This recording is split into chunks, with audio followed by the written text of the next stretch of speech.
ایک فوجی جنگ کے محاذ سے اپنے گھر واپس جا رہا تھا۔ راستے میں ایک جنگل تھا۔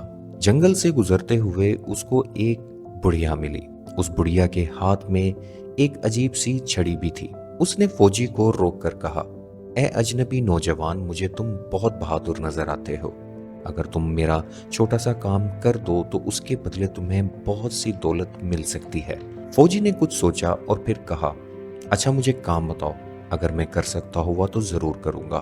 بڑھیا بولی، یہ جو سامنے ایک پرانا سا برگد کا درخت نظر آ رہا ہے، اس کے اوپر ایک سوراخ ہے۔ اگر کسی طرح تم اس سوراخ میں داخل ہو جاؤ تو تمہیں اندر ایک برآمدہ نظر آئے گا۔ اس برآمدے کے آخر میں 3 دروازے ہیں۔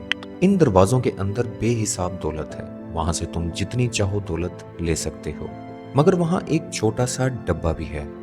مجھے صرف وہ ڈبہ دے دینا، مجھے دولت سے کوئی غرض نہیں۔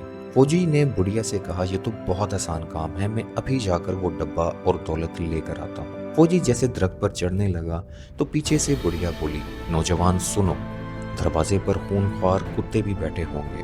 اگر تم انہیں پیار سے بات کرو گے تو وہ تمہیں کچھ نہیں کہیں گے۔ فوجی سپاہی درخت پر چڑھ گیا اور تنے میں موجود سوراخ تلاش کر کے اندر جانے کی کوشش کرنے لگا۔ تھوڑی سی کوشش کے بعد وہ اندر جانے میں کامیاب ہو گیا۔ برآمدے کے آخر میں اس نے دیکھا کہ 3 دروازوں پر 3 خونخوار کتے بیٹھے ہوئے ہیں۔ وہ آہستہ سے ایک کتے کے پاس گیا اور کہا، تم بہت ہی اچھے ہو، بالکل دوستوں کی طرح۔ مجھے معلوم ہے تم میرے دوست ضرور بنو گے۔ یہ سن کر کتا ایک طرف ہٹ کر کھڑا ہو گیا۔ فوجی سپاہی دروازے سے اندر گیا تو وہاں چاندی کے سکوں کا بہت بڑا ڈھیر پڑا تھا۔ فوجی نے اس ڈھیر میں سے سکے اٹھا کر اپنی جیب میں رکھے اور دوسرے کتے کے پاس آ گئے۔ فوجی سپاہی نے دوسرے کتے کو بھی پیار سے آواز دی اور پوچھا، تمہارا کیا حال ہے؟ کتے نے دم ہلاتے ہوئے دروازے کو چھوڑ دیا۔ فوجی سپاہی اندر گیا اور دیکھا وہاں تانبے کے سکوں کا بہت بڑا ڈھیر پڑا ہے۔ فوجی نے وہاں سے بھی سکے اٹھا کر اپنی دوسری جیب میں رکھ لیے۔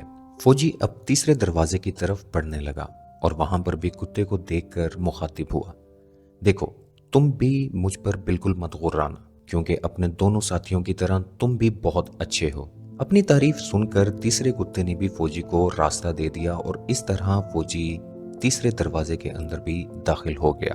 اس نے اندر جا کر دیکھا کہ وہاں پر سونے کے بے شمار سکے پڑے ہیں اور قریب ہی ایک چھوٹا سا ڈبہ بھی رکھا ہوا ہے۔ فوجی نے وہاں سے سکے اٹھا کر اپنی تیسری جیب میں رکھے اور چھوٹا ڈبہ ہاتھ میں پکڑ کر باہر آ گیا۔ فوجی سپاہی کی جیبیں سکوں کے وزن سے لٹکی ہوئی تھیں۔ وہ بڑی مشکل سے برآمدے سے گزر کر تنے کے سوراخ تک پہنچا اور محنت کے بعد باہر نکلنے میں کامیاب ہو گیا۔ بڑھیا نے اس کو دیکھتے ہی کہا، یہ چھوٹا ڈبہ مجھے دے دو۔ فوجی سپاہی نے کہا، نہیں، پہلے مجھے بتاؤ اس چھوٹے ڈبے میں آخر ایسا کیا ہے کہ تم ساری دولت چھوڑ کر اسے حاصل کرنا چاہتی ہو؟ بڑھیا نے اس کی بات کا کوئی جواب نہیں دیا اور ڈبہ لینے میں بس ضد رہی اور ان کے درمیان جھگڑا شروع ہو گیا۔ فوجی سپاہی نے اپنی بندوق نکال کر بڑھیا کو مار دیا۔ فوجی سپاہی کے پاس اب چاندی، تانبا اور سونے کے بے شمار سکے تھے۔ پھر وہ اپنے گھر چلا گیا اور عیش کی زندگی بسر کرنے لگا۔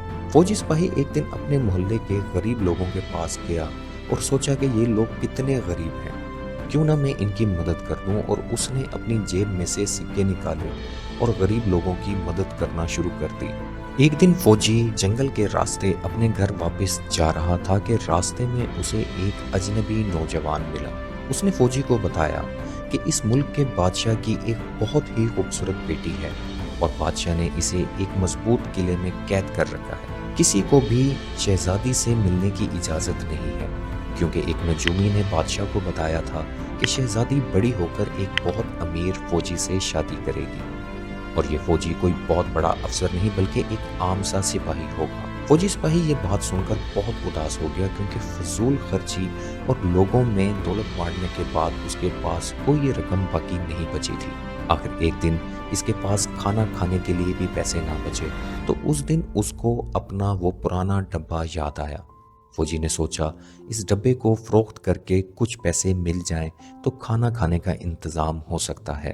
اس نے ڈبہ اٹھایا اور اس کو الٹ پلٹ کر کے دیکھنے لگا۔ فوجی نے ڈبے پر مٹی دیکھ کر اسے جھاڑنے کے لیے ہاتھ مارا تو فوراً ایک کتا بھاگتا ہوا آیا اور بولا، کیا حکم ہے میرے آقا؟ فوجی سپاہی نے پوچھا، کیا تم میرا ہر حکم مانو گے؟ تو کتے نے کہا، جی بالکل، اس ڈبے کی وجہ سے میں تمہارا ہر حکم ماننے کا پابند ہوں، اور نہ صرف میں بلکہ اگر تم اس ڈبے پر دوسری دفعہ ہاتھ مارو گے تو میرا دوسرا ساتھی بھی حاضر ہو جائے گا، اور بالکل اسی طرح اگر تم تیسری دفعہ ہاتھ مارو گے تو تیسرا ساتھی بھی حاضر ہو جائے گا، اور ہم تینوں تمہارا حکم ماننے کے پابند ہوں گے۔ فوجی سپاہی یہ سن کر بہت خوش ہوا۔ اب اسے ڈبے کی اہمیت کا اندازہ ہو گیا تھا۔ فوجی سپاہی نے کتے کو کہا، میرے لیے دولت کا انتظام کرو، اور پھر اس نے دوسرے کتے کو طلب کیا اور بولا، شہزادی کو فوراً میرے پاس لے آؤ۔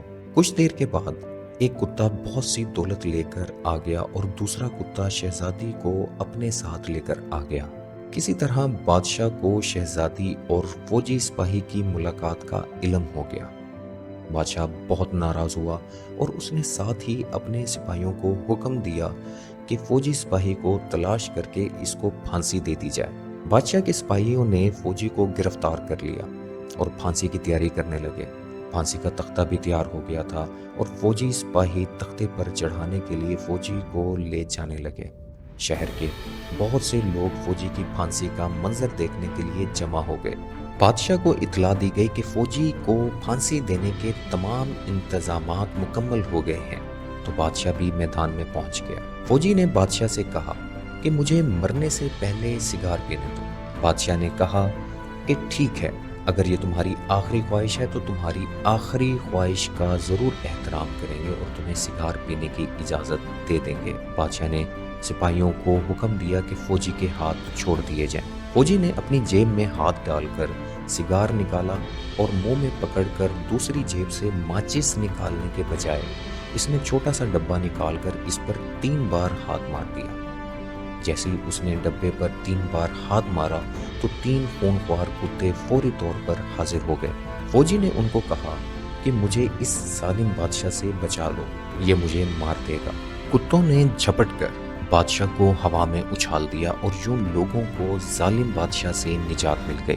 شہزادی کو قید خانے سے نکالنے کا حکم فوری طور پر جاری کیا گیا اور دوسرے ہی دن سب لوگوں نے فوجی سپاہی کو اپنے ملک کا نیا بادشاہ بنانے کا اعلان کر دیا۔ شہزادی کی شادی نئے بادشاہ سے ہو گئی اور سب لوگ ہنسی خوشی زندگی گزارنے لگے۔